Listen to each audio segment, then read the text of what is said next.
So summer start అయిపోయింది కదా friends. So ఏ curries చేసుకున్నా కూడా వెజిటేబుల్ ఫ్రై చేసుకునేటప్పుడు ఫ్రెండ్స్ ఆయిల్ ఎక్కువ వాడకండి. ఓన్లీ హాఫ్ బాయిలే ఫాలో అవ్వండి ఫ్రెండ్స్. సో డీప్ ఫ్రై అంటే మళ్ళీ ఆయిల్ ఎక్కువ వేసి దాన్ని మరీ ఎక్కువ ఫ్రై చేసినామంటే టేస్ట్ బాగుంటుంది ఫ్రెండ్స్, కానీ హెల్త్కి మంచిది కాదనమాట. సో కాకరకాయ ఎప్పుడు కూడా ఇలానే ఫాలో అవ్వండి ఫ్రెండ్స్.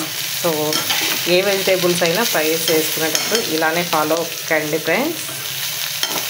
సో హాఫ్ బాయిల్ అవ్వగానే వీటిలో పప్పులు కొబ్బరి పొడి కలిపేసుకుంటే అయిపోతుంది ఫ్రెండ్స్ కాకరకాయ ఫ్రై. ఈ మాత్రం బాయిల్ అయితే చాలన్నమాట ఫ్రెండ్స్. సో ఇందులోకి రెడీ చేసి పెట్టుకున్న పప్పుల పొడి వేసుకొని బాగా కలిపేసుకోవాలి ఫ్రెండ్స్. సో నేను వేరే గిన్నెలోకి తీసుకొని కలుపుకుంటాను అనమాట. సో అంతే, ఇంకా కాకరకాయ ఫ్రై, సో హెల్తీ కాకరకాయ ఫ్రై మనకు రెడీ అయిపోయింది ఫ్రెండ్స్. ఈరోజు నేను మీకు ఒక పచ్చడి పరిచయం చేస్తున్నాను ఫ్రెండ్స్. సో ఆల్రెడీ మనము విలేజ్లలో ఎక్కువ ఫ్రెండ్స్ ఇది. సో ఎందుకంటే చిన్నప్పటి నుంచి నాకు ఈ ఫ్లేవర్ అన్న ఈ పచ్చడి అన్న చాలా ఇష్టం అనమాట. మా అమ్మ పంపించిన చింతతొక్కు అయిపోయింది ఫ్రెండ్స్. సో కొంచెం ఒక స్పూన్ ఫ్రెండ్స్, ఓన్లీ ఒక స్పూన్ చింతతొక్కు ఫ్రెండ్స్ మిక్సీ జార్లోకి తీసుకుంటున్నాను. సో వాళ్ళు పెద్ద పెద్ద రోళ్ళలో రుబ్బుతారనమాట ఫ్రెండ్స్ దీన్ని. సో కాబట్టి వాళ్ళు అంత పర్ఫెక్ట్గా మెత్తగా రుబ్బరు. ఓన్లీ మిరపకాయలు ఏంటేంటి తెల్లగడ్డలు, మెంతులు, పచ్చిమిరపకాయలు, సాల్ట్ ఎక్కువ వేసేసి ఇలా చేస్తారనమాట ఫ్రెండ్స్. సో నేను 2 స్పూన్లు చింతతొక్కు తీసుకున్నాను ఫ్రెండ్స్. సో ఈ చింతతొక్కులోకి సో మనం బయట కొనుక్కునే చింతతొక్కు ఇంత టేస్ట్ ఉండదు, ఇంత బాగుండదు ఫ్రెండ్స్. సో అందులోకి మళ్ళీ మిర్చి యాడ్ చేస్తున్నాను ఫ్రెండ్స్. ఆ చింతతొక్కులోకి మిర్చీలు అనమాట. సో ఇందులోకి సరిపడా రాళ్ళ ఉప్పు వేస్తున్నాను ఫ్రెండ్స్. సో వేరే సాల్ట్ అయితే కనుక అంత టేస్ట్ బాగుండదు ఫ్రెండ్స్. సో ఇందులోకి కొంచెం సరిపడా, ఆల్రెడీ అందులో సాల్ట్ యాడ్ అయి ఉంటుంది ఫ్రెండ్స్, కొంచెం తీసుకోవాలన్నమాట. సో ఎక్కువ తక్కువలకు మళ్ళీ అయినా వేసుకోవచ్చుందాము. సో సాల్ట్ యాడ్ చేసి ఇప్పుడు దీన్ని మెత్తగా రుబ్బుకోవాలి ఫ్రెండ్స్.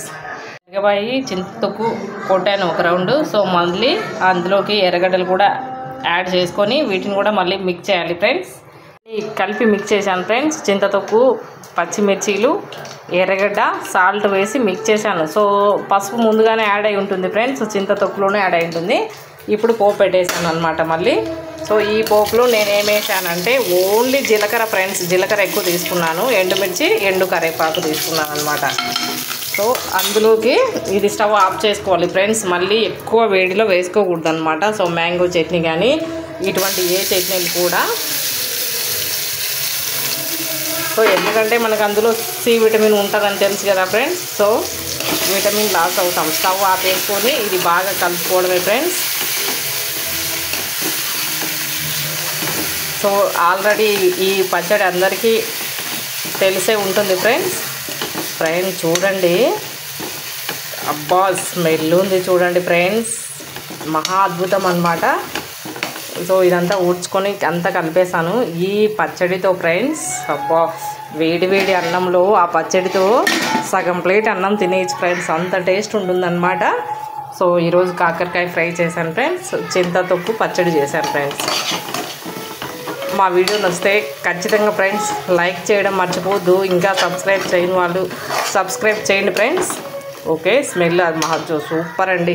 ఇంకా కంప్లీట్గా ఫ్రెండ్స్ ఇది అయిపోయింది. ఇంకా సో చివరిగా అది దింపుకునేటప్పుడు బాగా క్లీన్ చేసుకొని సన్నగా తరుక్కున్నటువంటి కొత్తిమీర యాడ్ చేసుకోవాలి ఫ్రెండ్స్. సో ఇది కూడా కొత్తిమీర ఉట్టిగా తినడము హెల్త్కు మంచిది. సో మనం తినలేము కాబట్టి నేనైతే తింటాను ఫ్రెండ్స్, కొత్తగా అలవాటు లేని వాళ్ళు తినలేరు. సో అది అంతా కొంచెము చల్లారిన తర్వాత అందులోకి కొత్తిమీర యాడ్ చేసుకోవాలి ఫ్రెండ్స్. వామో ఈ స్మెల్ చూస్తుంటే ఫ్రెండ్స్ ఎప్పుడెప్పుడు తినేయాలి అని ఉందన్నమాట. సో అంత మంచి టేస్ట్ ఉంటుందన్నమాట ఇది ఫ్రెండ్స్, ఖచ్చితంగా ట్రై చేయండి. హాయ్, వంటలన్నీ రెడీ అయినాయి ఫ్రెండ్స్, భోంచేస్తున్నాం అన్నమాట, తిందురండి. సో ఈరోజు గెస్ట్ మా అమ్మ వచ్చారు ఫ్రెండ్స్. సో మా అమ్మ వచ్చారు ఈరోజు. సో కాకరకాయ తాలింపు ఈ చింతతొక్కు ఇప్పుడు నేను మీకు చూపించినట్టు చట్నీ చేస్తున్నాను ఫ్రెండ్స్. వావ్, అసలు కడుపు నిండా అన్నం తినేయచ్చు ఫ్రెండ్స్.